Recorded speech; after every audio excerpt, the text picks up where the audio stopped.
राष्ट्रिय मानवाधिकार आयोगले 4 वर्ष लगाएर निर्माण गरेको सीमा अध्ययन प्रतिवेदनका अनुसार सीमा विवादकै कारण 89 जना नेपालीले ज्यान गुमाउनु परेको छ भने 60,000 भन्दा धेरै परिवारले विस्थापनको समस्या खेप्नु परेको छ।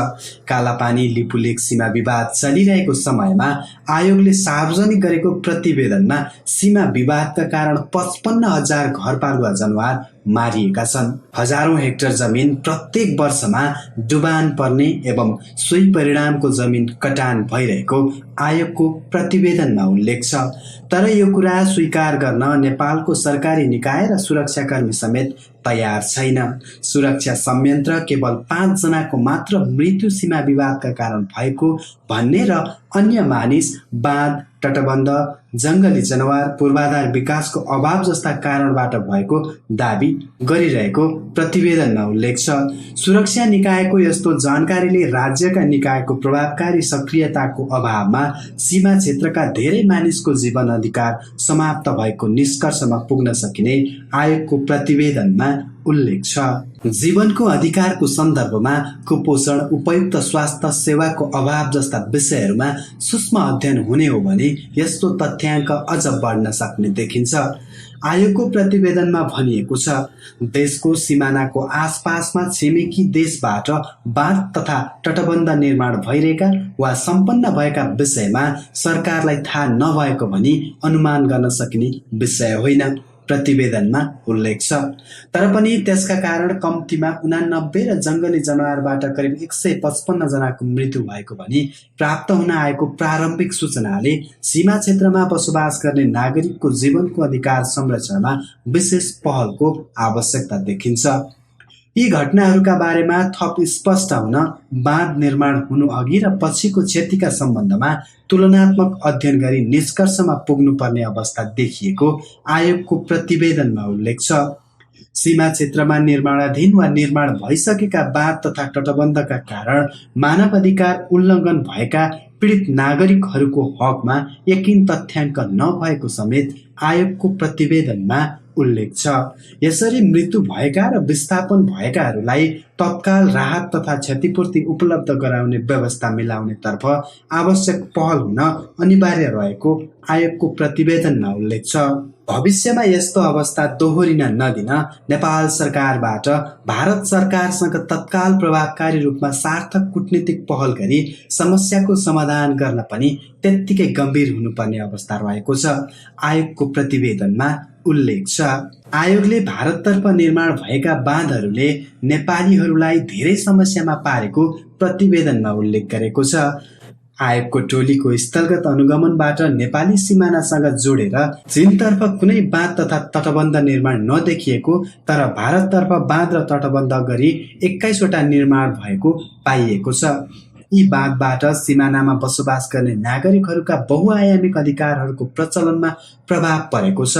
आयोगको प्रतिवेदनमा उल्लेख गरिएको छ कि यस्तो प्रभाव नेपाल भारत बीच सम्झौता भएर वा नभएर बनाइएका बाँध तथा तटबन्धका कारणबाट परेको देखिन्छ।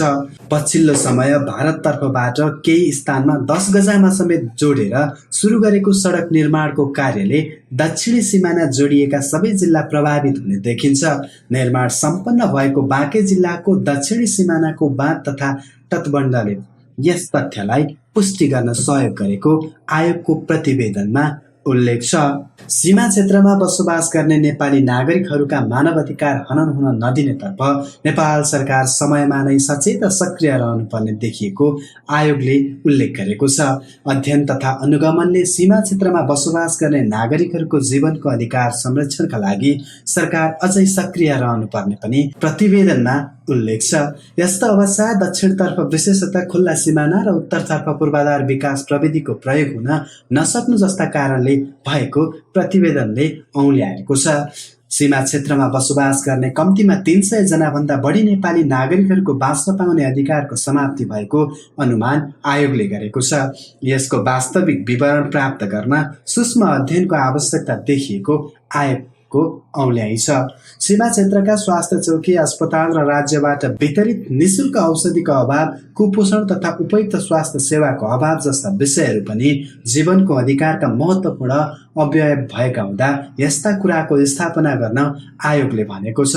शान्ति सुरक्षाका सन्दर्भमा विश्लेषण गर्दा नेपाल भारत बीचको खुल्ला सिमानाका कारण विशेषतः नेपालबाट भारत र भारतबाट नेपाल प्रवेश गरी आपराधिक गतिविधि हुने गरेका र त्यसका लागि दुवै देशका सुरक्षाकर्मीबाट एक अर्कालाई सरसहयोग हुनु सकारात्मक पक्ष भएको प्रतिवेदनमा उल्लेख छ।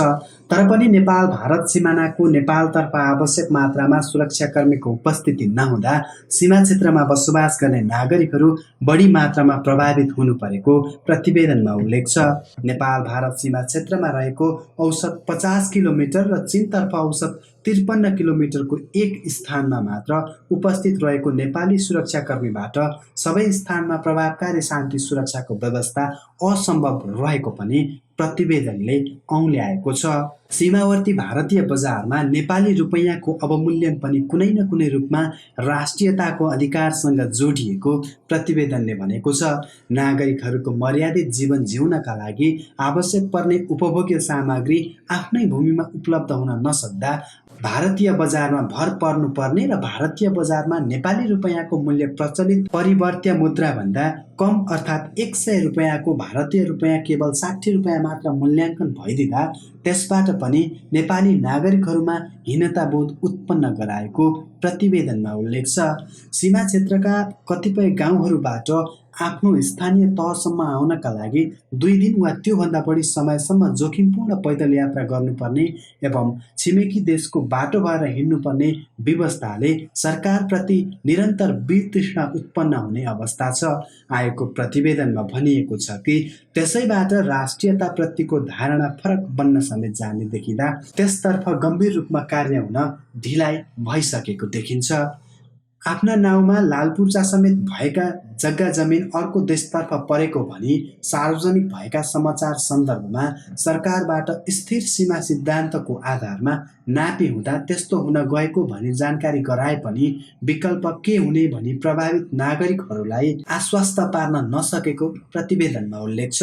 केही जिल्लामा स्थिर सीमा सिद्धान्त बमोजिम उल्लेखित अवस्था आएको भनिए पनि झापा, नवलपरासी, बर्दिया, दार्चुला लगायतका जिल्लाका विषयमा सरकारबाट कुनै जानकारी सार्वजनिक नगरिएको आयोगको प्रतिवेदनमा उल्लेख छ। यस्ता समस्याको शीघ्र समाधानबाट मात्र ती क्षेत्रका नागरिकहरूले आफूहरूमा राष्ट्रियताको अधिकार भएको अनुभूति गर्न सक्ने हुँदा सोतर्फ पनि सरकार गम्भीर भएर अगाडि बढ्न ढिलाइ भइसकेको आयोगको प्रतिवेदनमा उल्लेख छ। जीवनभर छिमेकी देशको सदाशयतामा जीविकोपार्जन गर्नुपर्ने बाध्यताका नागरिकहरूले सहज रूपमा राष्ट्रियताको अनुभूति गर्ने अवसर सिर्जना गरी वास्तविक रूपमा उनीहरूको राष्ट्रियता संरक्षण गर्न सीमा क्षेत्रमा उच्च प्राथमिकताका आर्थिक, सामाजिक र भौतिक विकासको कार्य कार्यान्वयन गर्न ढिलाइ भइसकेको प्रतिवेदनमा भनिएको छ।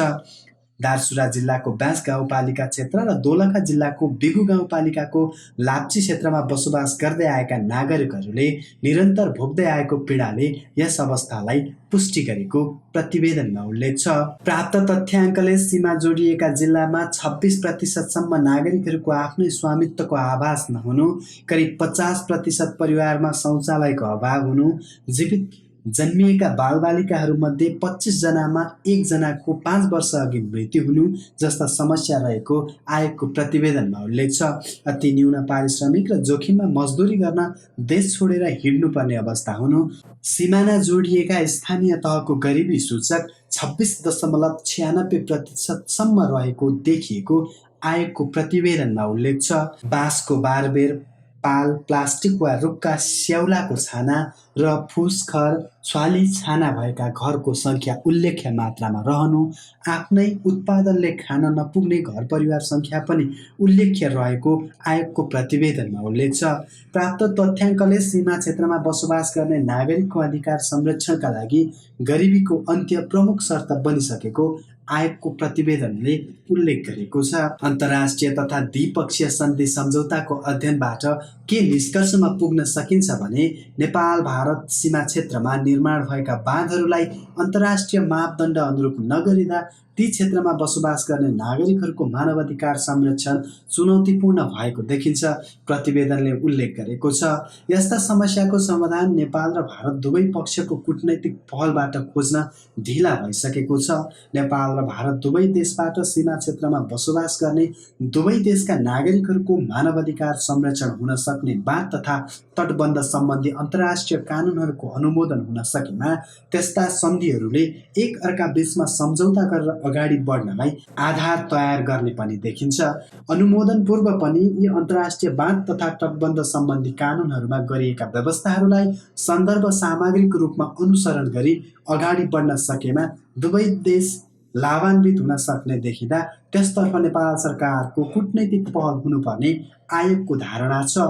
मानव अधिकार आयोगले भारत र चीनसँगको सीमा अध्ययनपछि सङ्घीय सरकारलाई 22 बुँदे सुझाव पनि दिएको छ। समाधान हुन बाँकी रहेका सीमा विवादको स्थायी समाधान गर्दै नेपाल, भारत र चीनको त्रिदेशीय बिन्दु समेत कायम गरी ती क्षेत्रमा बसोबास गर्ने नागरिकहरूको मर्यादित जीवन जिउन पाउने अधिकारको सुनिश्चित गर्न आयोगले सङ्घीय सरकारलाई सुझाव दिएको छ। सार्थक र प्रभावकारी कूटनीतिक पहल अगाडि बढाउन पनि आयोगले सुझाव दिएको छ। शारदा, गण्डक र कोशी नदीमा भएका द्विपक्षीय सम्झौताबाट ती क्षेत्रको आसपास बसोबास गर्ने नेपाली नागरिकहरू समानुपातिक रूपमा लाभान्वित हुन नसकेको देखिँदा तत्कालका लागि प्रभावित नागरिकहरूलाई सम्झौता बमोजिम निर्माण भएका बाँधहरूको कारण भएको नोक्सानीको क्षतिपूर्ति भराउने व्यवस्था मिलाउन पनि आयोगले सिफारिस गरेको छ। दीर्घकालीन रूपमा उल्लेखित सम्झौताहरूबाट दुवै देशका नागरिकहरू समान रूपमा लाभान्वित हुने अवस्था सिर्जना गर्न कूटनीतिक पहल अगाडि बढाउन आयोगले भनेको छ। सीमा क्षेत्रमा निर्माणाधीन वा निर्माण भइसकेका बाँध तथा तटबन्धका कारण ती क्षेत्रमा बस्ने नागरिकहरूका बहुआयामिक अधिकार उल्लङ्घन भइसकेको हकमा उनीहरूले विवरण सङ्कलन गरी तत्काल राहत तथा क्षतिपूर्ति उपलब्ध गराउने व्यवस्था मिलाउन भनिएको छ। भविष्यमा यस्तो अवस्था दोहोरिन नदिन नेपाल सरकारले तत्काल भारत सरकारसँग प्रभावकारी र सार्थक कूटनीतिक पहल गरी समस्याको समाधान गर्न सहित 22 बुँदे सुझाव दिएको छ। त्यस्तै प्रदेश र स्थानीय सरकारलाई पनि आयोगले 5 र 7 बुँदे सुझाव दिएको छ।